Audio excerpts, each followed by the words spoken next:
Hey, listeners, welcome to Mitch and Mike's Voiceover Journey podcast. Thanks for joining us today.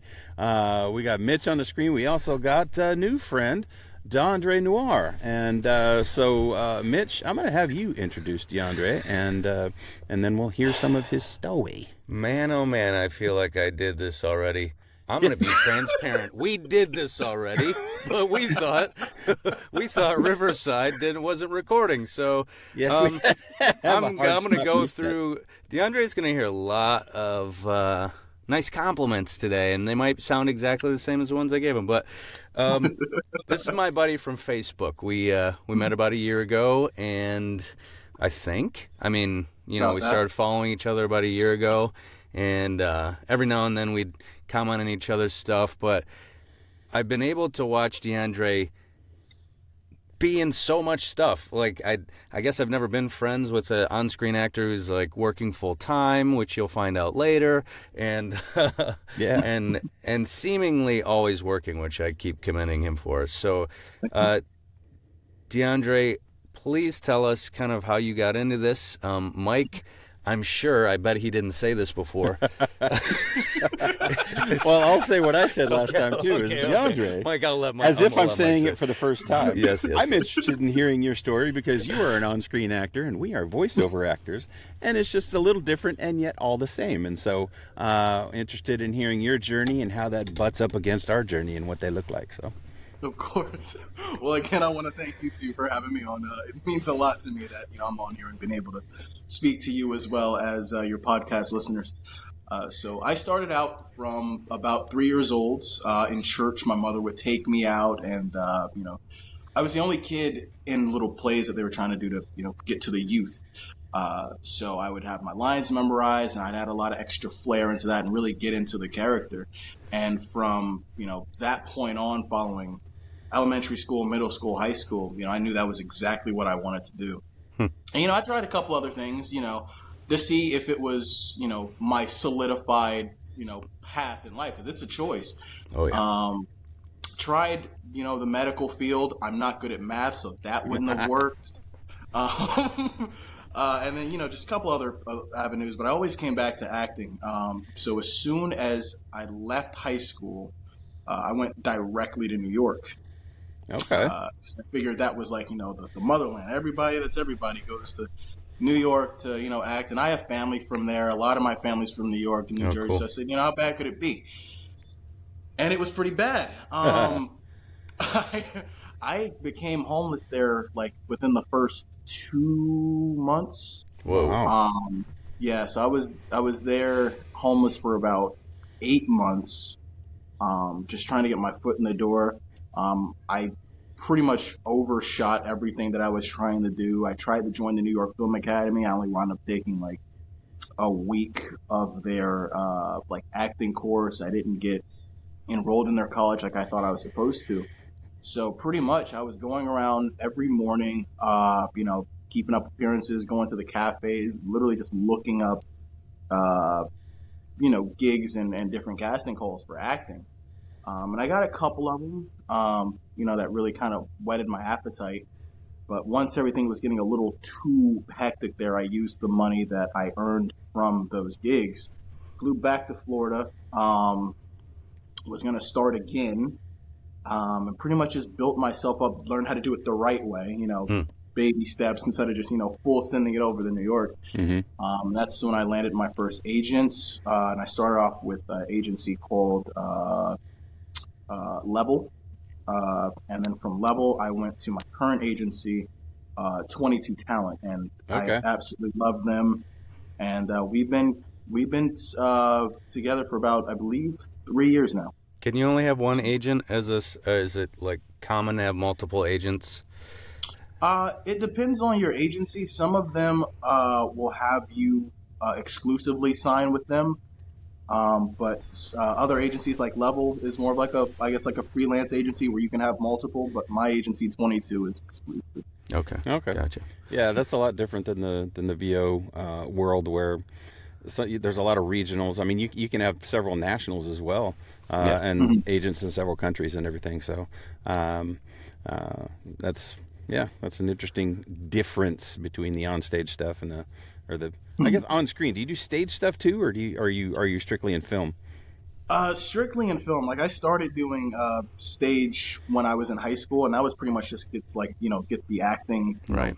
itch out. Mm-hmm. I respect stage actors so much for what they do, but to be quite honest with you, what did it for me is that we had this. It was the Addams Family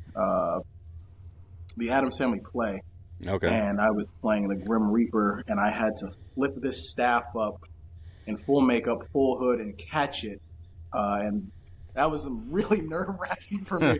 And I was like, you know what? I think I'm going to play it safe, go on film, double. because film, you can do it as many times as you want. That was only Right. one chance. Mm-hmm. Never dropped it, but Always worried about it. Yeah. Yeah, that's But I can't terrifying. do it. The thing that did me in on stage acting is the memorization.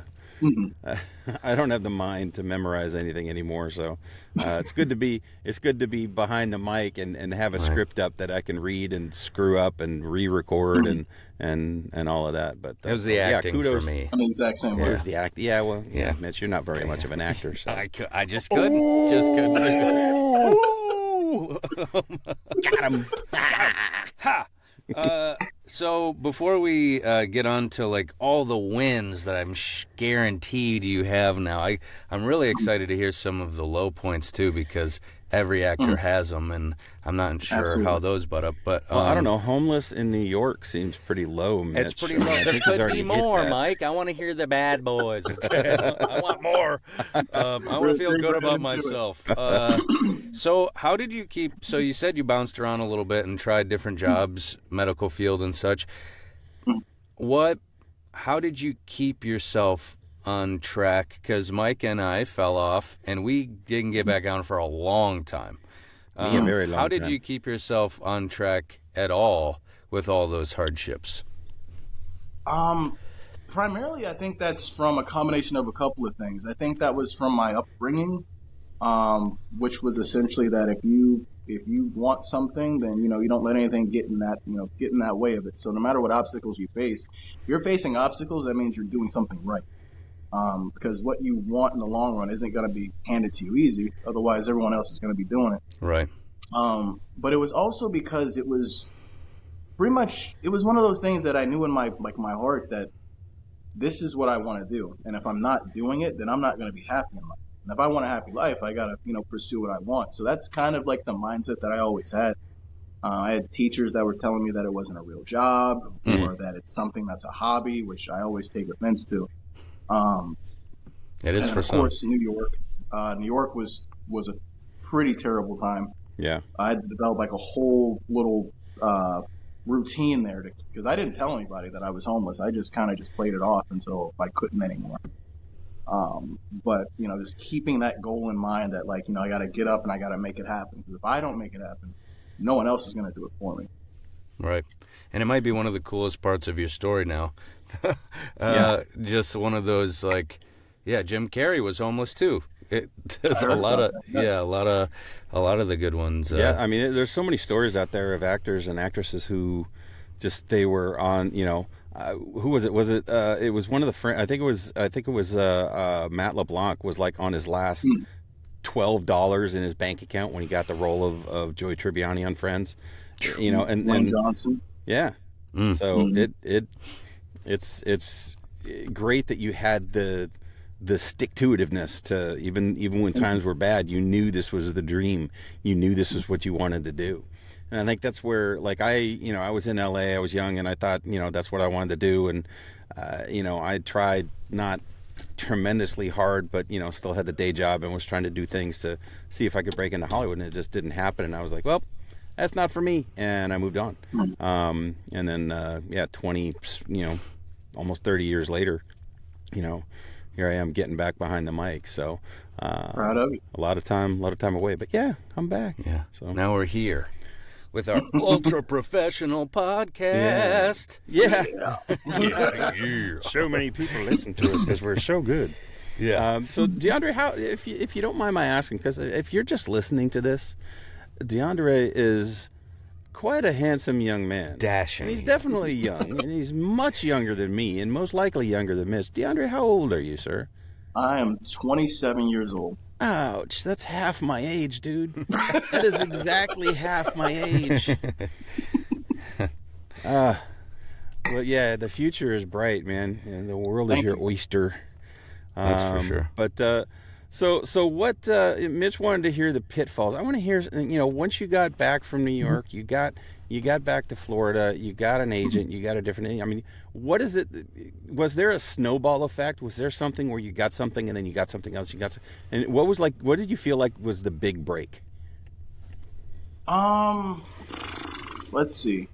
Because New York was, I think, that was like the worst thing. And I mean, everything that came before that was just, just a lot of people saying, it's a hard career, you're not going to do this, you're not going to do that. And I said, okay, we'll see.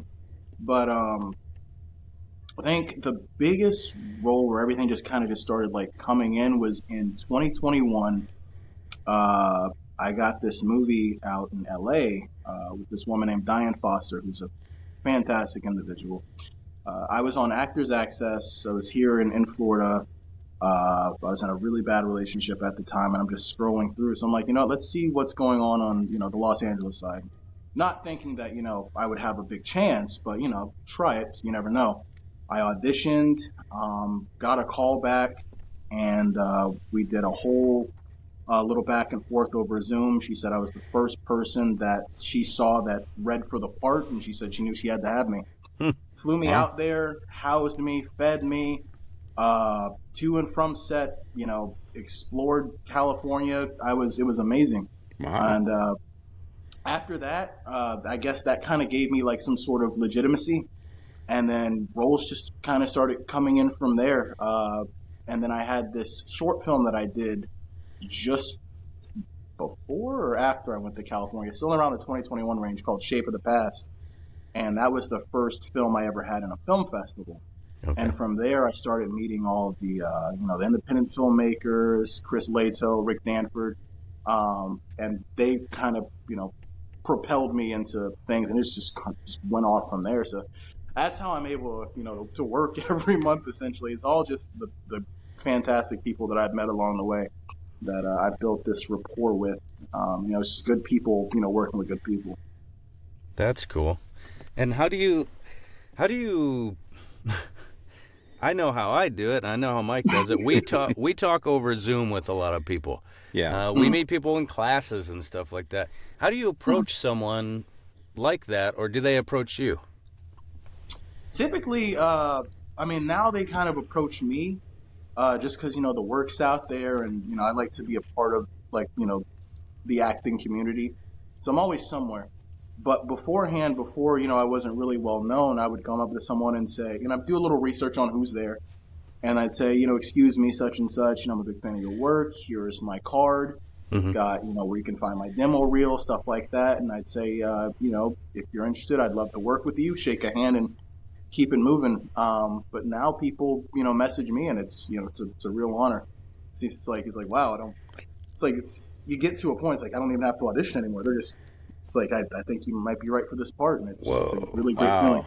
Whoa. That must be nice. It was a beautiful feeling the first time that happened. Wow, man. Yeah, that's wild.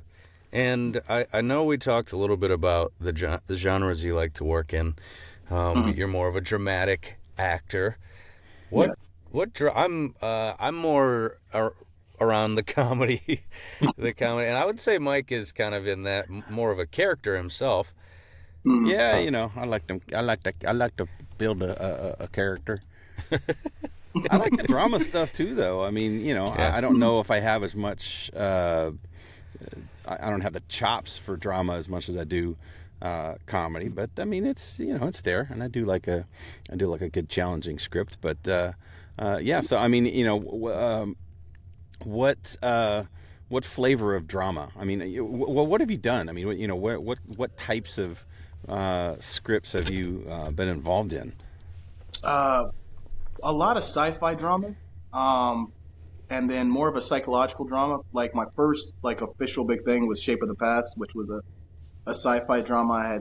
I'm a prisoner on death row, and they give me a choice to go inside of this little dead girl's memories to see who killed her. but each time I go into those memories, it has a physical consequence in the real world. So a lot of those types of dramas where the stakes are high, I'd say. Um, I'm not really a comedic actor. Like, I'm kind of funny in real life.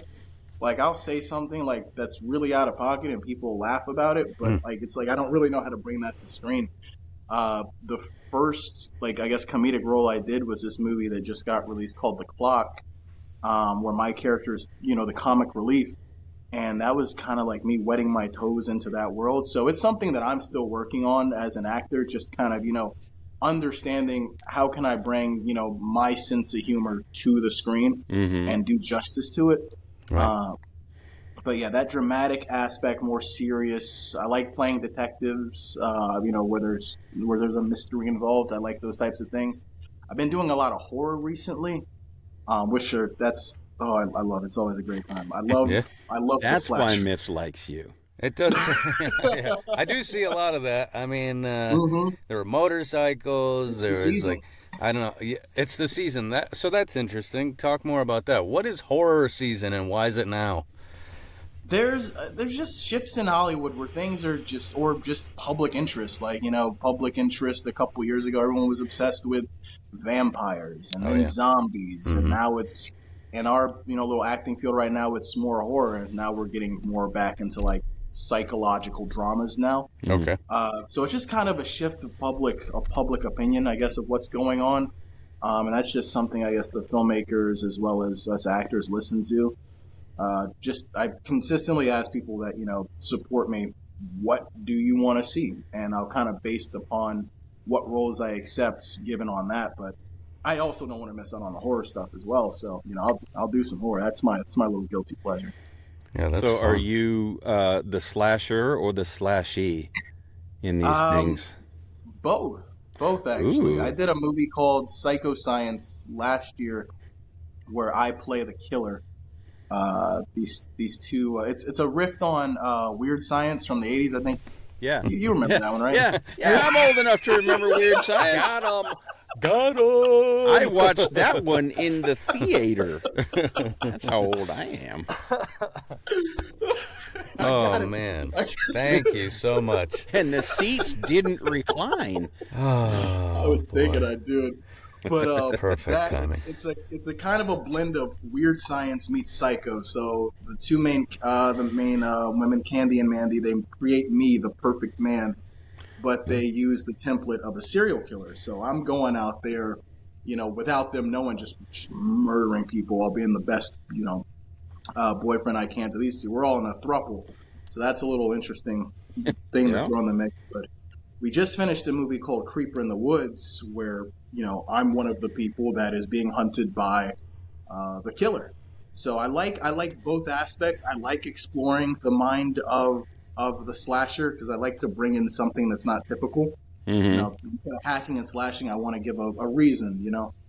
Maybe even want to make you sympathize with me just a little bit. That's my favorite. I know what you mean, D'Andre. I once played a murderer at a murder mystery party, and so I've got experience there. This is the same. We're all the same thing. Yeah. It is. I would have loved to have been there. It was a great time. I love a good murder mystery. Yeah, if you want to go all the way to Texas. I actually did that when I was in California. California, So, I mean. yeah, it's a while ago. I'll go to California anytime. Texas is a little too much for me. Is it? Okay. Much? I was there for As a little in bit. it's a large state, or it's just too much? It was just hot. It was hotter Yeah. than Florida. And I'll I give you walked that. in. I was in the airport. Walked right back in. I said, I'm not going to deal with that. You must have been in Houston. All the sand. Well, that's sand is west. Dirt is West Texas. East Texas not so much. But I will say, I mean, right now I'm in the sweatshirt. It's 20-something degrees outside right now. So the wind's been blowing, and so it's gonna snow here. When the day this gets posted to the streaming sites and to YouTube, I might have to set it up Wednesday night because Thursday it's gonna be snowing here in Texas. That's just something you deal with. That's just okay for you. It happens like every other year. Yeah, it's like it's 100 degrees and 99% humidity in the summer, and then we get those cold fronts that just dip down and just Yeah, it gets I cold feel and icy terrible and for snowy. you guys. Yeah, I I just need Mr. to feel Michigan. apologize to you two because it's like I'd say 64 degrees outside right now, and I've got the heat on. I got a long sleeve sweater on, and I'm yeah. freezing. After this podcast, I'm gonna go get some Lightweight, hot cocoa. I can't do it. lightweight. That's just See, that's the thing, unfortunate. though, Yeah. is, and I know we're getting off We're getting topic, way but we off do that all the topic, time. Michael. See, I'm from California, but I lived in the mountains in California for the last 10 years of my life, Okay. and so, when I moved to Texas, everyone was like, "Oh, do you miss the beach?" I said, "Oh, do you miss the beach?" Is I that said, how- "No, I miss Oh, the wow. mountains. I miss the snow, Mhm. because that's where I was." But Are you now, making fun of DeAndre's southern accent? No. Mr. Beach. Yeah, there it is. Yeah, Ooh, no, wow. he's got something got subtle. something I was going spicy. over the top. We can Yeah, do you're going a southern bit together. over the top. Yeah. Very nice. Anyway, back did, on topic. did you have an accent that you have to cover up? Do you have to do general American, or do you lean A lot of into? times I do. Like I have a little bit of an accent from my family in Philly and New York. So a lot of times when we do different scenes, I'll have to make it ambiguous to the character. Yeah. So I can just kind of slip in like this and just generalize it. That way, no one can really know where I'm from. Neutral But it's American. it's a hard thing to do. Yeah. It comes and goes. Okay. Yeah, I mean, happens all the time. I can't keep an accent up to save my life yet. Yeah. So you might find that out today. Fairly regularly, fairly good. But yeah, I mean, there's some that I would love to master, and so I can hit a lot of American dialects. I'm not 100% on Boston. I want to try to do more on Boston and Is and it then Boston or park the car in the Boston? garage. Boston. It's Boston. But it can go over the top sometimes. And then you morph into Philly, where you get a little hotter, but and of course the I like southern that. and That all was of good. that. But That's really good. Yeah, not too bad. I want to do a good Scottish accent. Worse, I obsess over being able to do a good Scottish accent, and I'm very mediocre at it. So Same here. Mine's just offensive. It's I'm sure it's like how dare you? That's hilarious. not too many Scottish serial killers that you would need to portray in the movies, though. So probably get away with just being So- really A taller leprechaun. So Braveheart leprechaun. 2 is what you're going for next, DeAndre, or what's on the yeah, Braveheart 2. Come on. What's on Braveheart 2, the cleaving. the cleave? Yeah. Yeah.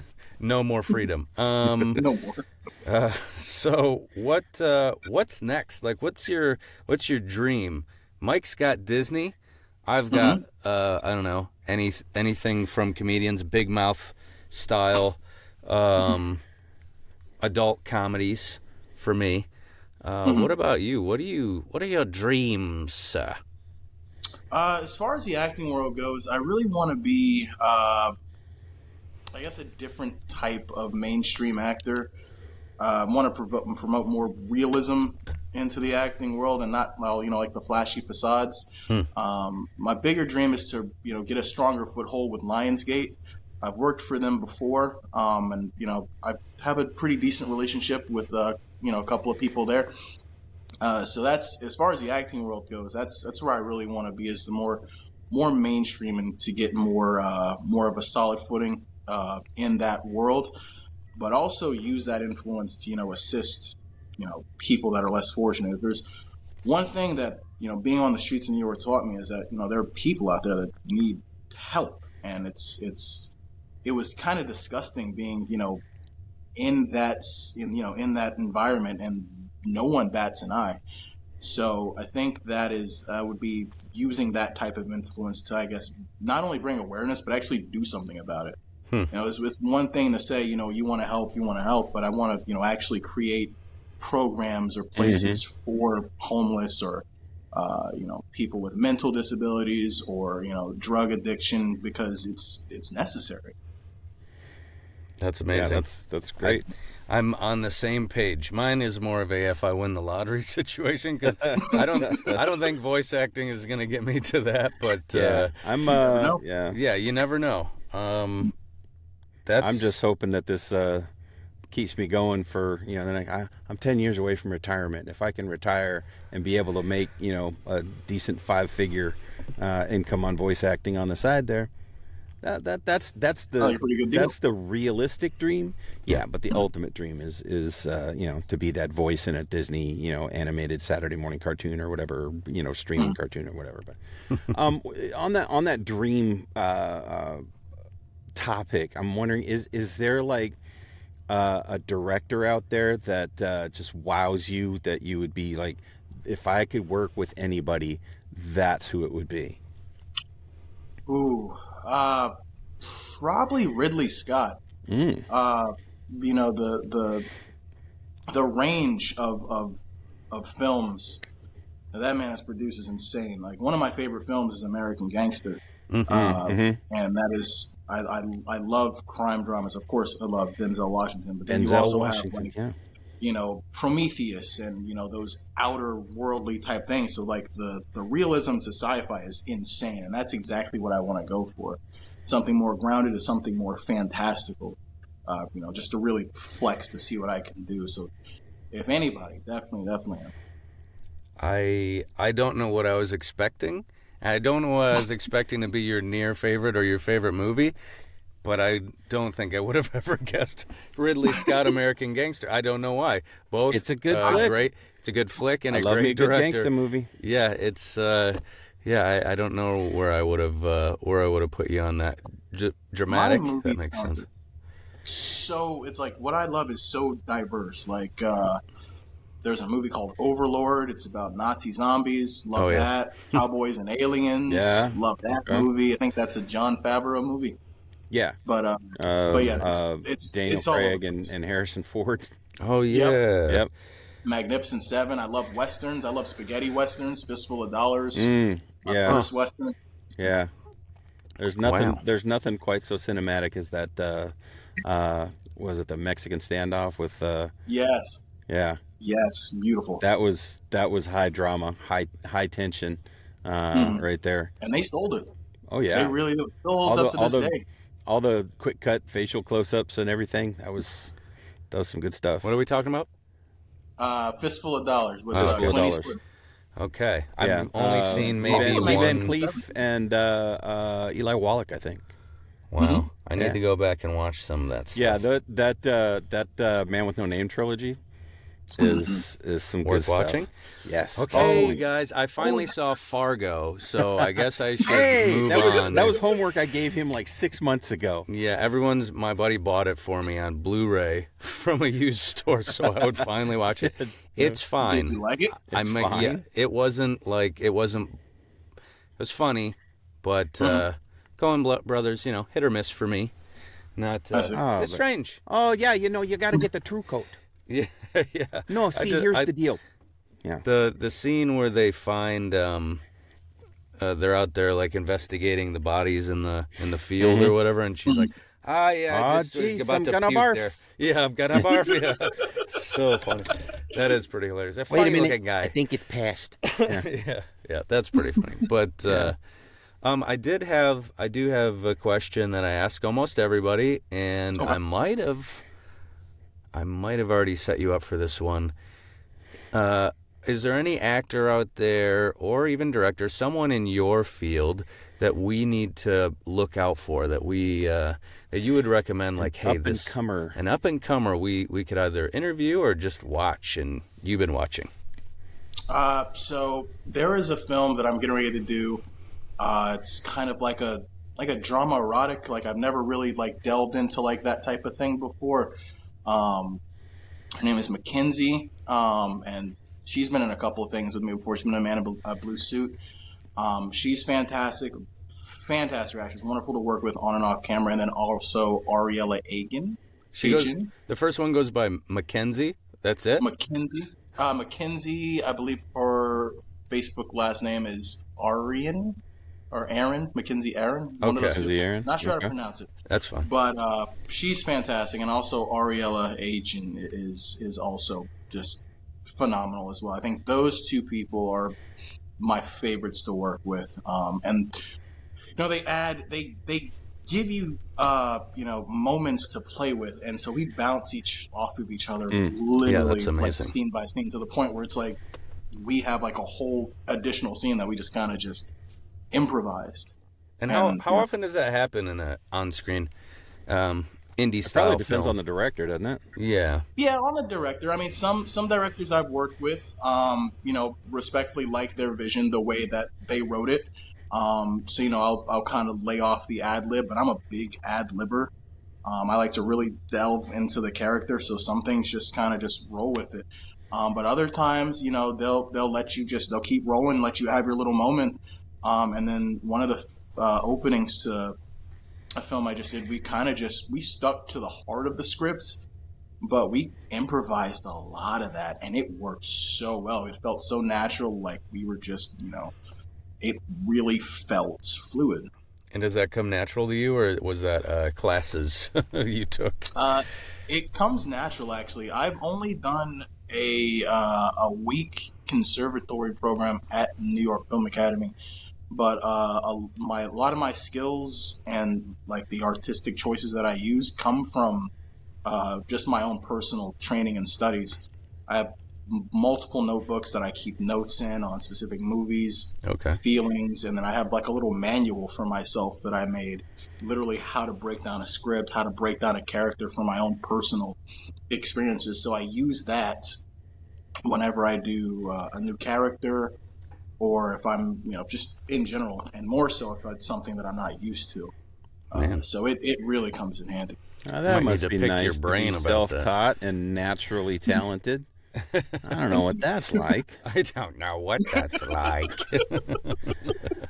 What are you We talking have to about, constantly Mike? train because we're mediocre and we need to get above mediocre. And Speak for yourself, Mike Pelletier. Great you're actor, below by the way. average. That's right. I forgot you're below average. That's good. Wait a That's good. second. Wait a second.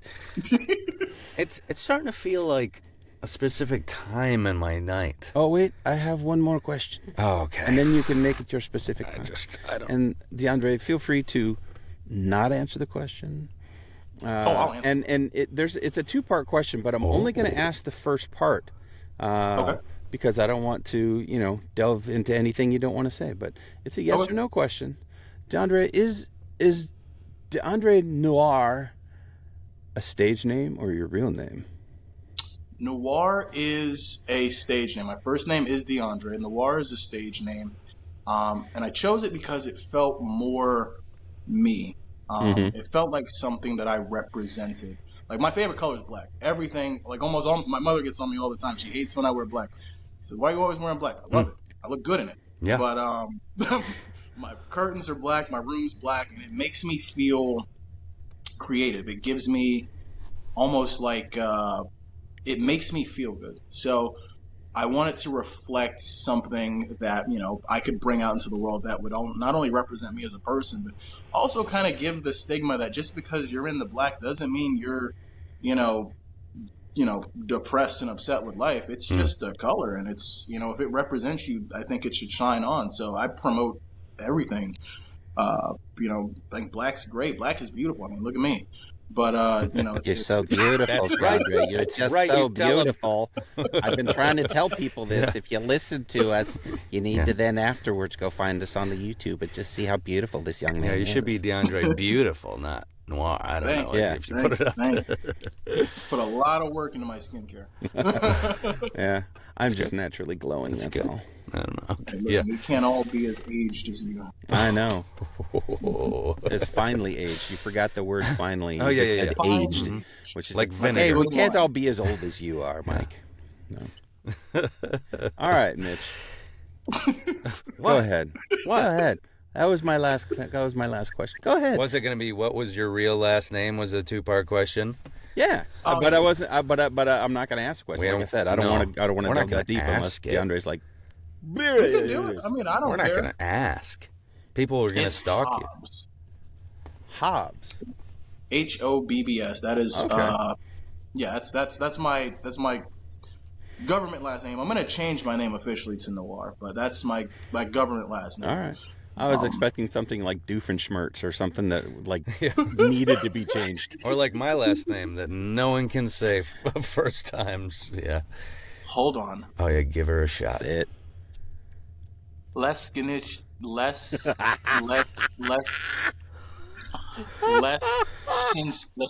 Leskinsky, That's the best. Leshinsky. That's that. Hey, he got That's it. it. It only took him Yes. 5 tries. All right, how Not about me? bad. How about me? With Do me. no- Do me. Do me, DeAndre. Do me. Oh God. Okay, I just heard it. Hold on, let me move this. Pelletier. Yeah. Yeah, Okay. we might have All said right, it out loud. here we go. Yeah. I have one of those names I like to refer to as a telemarketer name. Telemarketing might be a little past you, but yeah, I used to get phone calls, and if the guy on the other end could not pronounce my name, then he didn't warrant, hi, can I speak to Mr. Paletta? No, you may not. Click. It's not here. Doesn't exist. Sorry. You know what does exist? What does and exist, you Mitch? guys might not have heard of this before, but it's called Chat GPT Roulette. What's Whoa. that, Mitch? Tell us. DeAndre, I feel like I told you about this over the phone, but I can't remember. We take your prompts, our prompts, and we smush them into ChatGPT. We have it All kick right. out a script, and we do some acting on the fly. And Let's as do it. an improver, I'm sure you'll do much better than Mike. And Wait a minute. Okay, so we're gonna pause, Mike. Is that how this We're works? gonna pause. We're gonna have ChatGPT do its magic, and then we'll come back and we'll do a little acting with D'Andre Noire. Sounds good. Okay.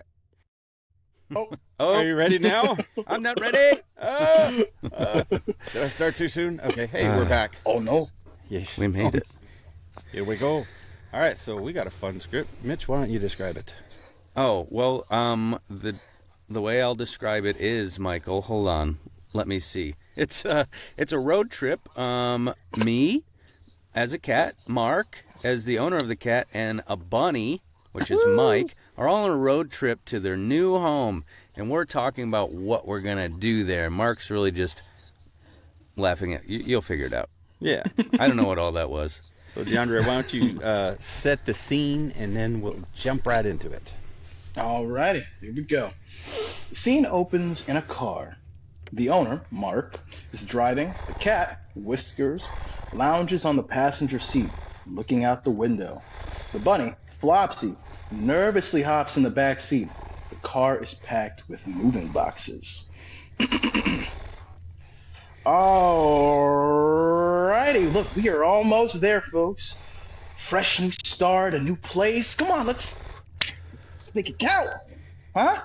Oh, yeah. Nothing says fresh start like being crammed into this tin can for hours. I could be lounging in a sunbeam, but instead, I'm stuck here with you two. Aw, Mark, do you think they're gonna have snacks there? I mean, real snacks, not those weird ones you get at a pet store. Those are gross. I need a real snack.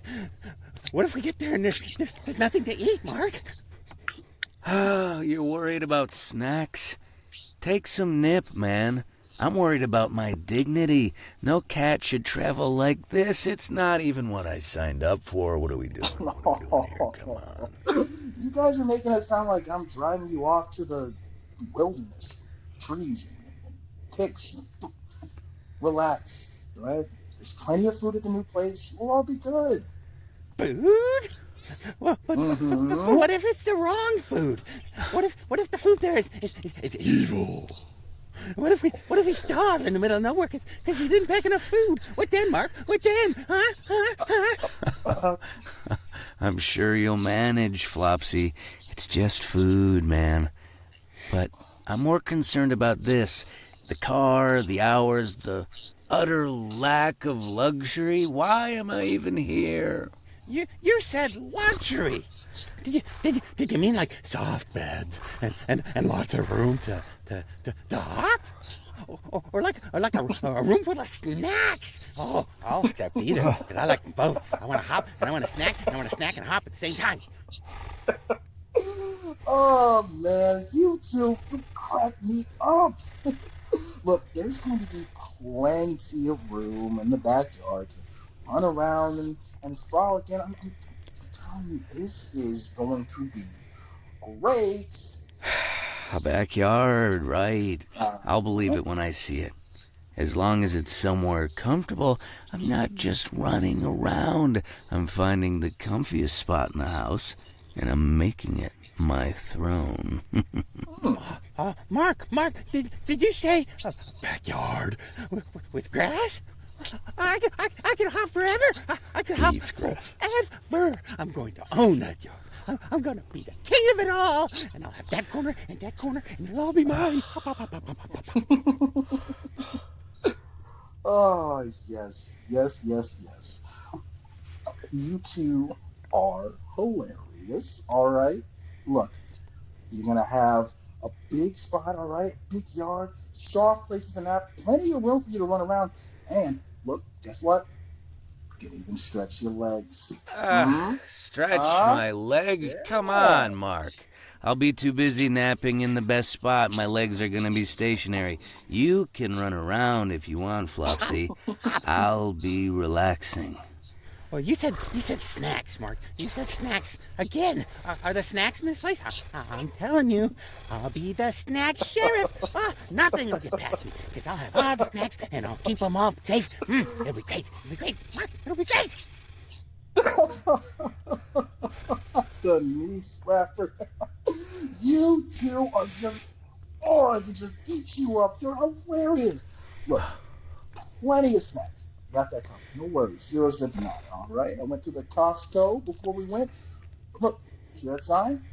We're almost there, right? You tight.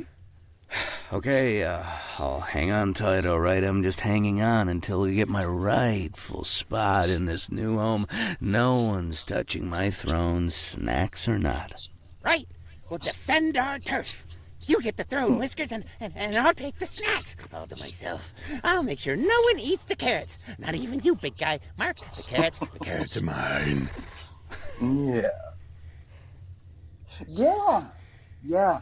I'm sure it'll be an epic battle for those snacks and thrones. But you're gonna love it. Promise. Yay! Just hang tight.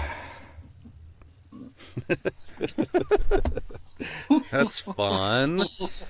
So Whiskers is on catnip and Flopsy is on crack cocaine. Yeah. On that grass. Yeah. Everyone's on a little stuff. Yeah. That's fun. Is this the first time you voice acted? D'Andre, did we get your crack your cherry on the first voice Inaugural acting performance behind the First mic? voice acting on a podcast. I forgot I did do a voiceover character for an animation. It's a little commercial. Ooh, That's cool. I did the movements for it too, T-pose and all. Ooh. I forgot about that. So just now, I forget so many things.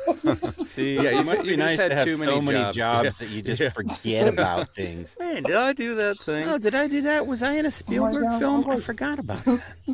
Well, if this ropes you in anymore, I'm happy we did it.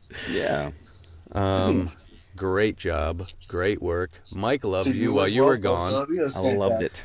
Mike didn't want to tell you this, but he really thinks you're a cool guy. Yeah. He wasn't Oh, going to tell you I to your waited face. until you got up and walked away while we were paused, and I said, No, Yeah. I think you two absolutely he's a wonderful. cool guy. yeah. And you two are both fantastic. that comes from years and years of experience with cool guys, because twice your age, as we've previously established. Wow, Mike. Wow. All right. Is this how we're going to end it? I'm gonna go On drink an my old note? Metamucil and soak in the Epsom salts, and maybe go to bed at 7:30. Watch your step up there. I know it's a long walk. D'Andre, it's such a pleasure to have you. Appreciate meeting you Thank you for having and talking to you and hearing your story. To all you It's a pleasure. listeners out Thank you there, both for having me. all right. We will Bye, everybody. catch you next time. Okay, see That's you. out, everybody. Bye.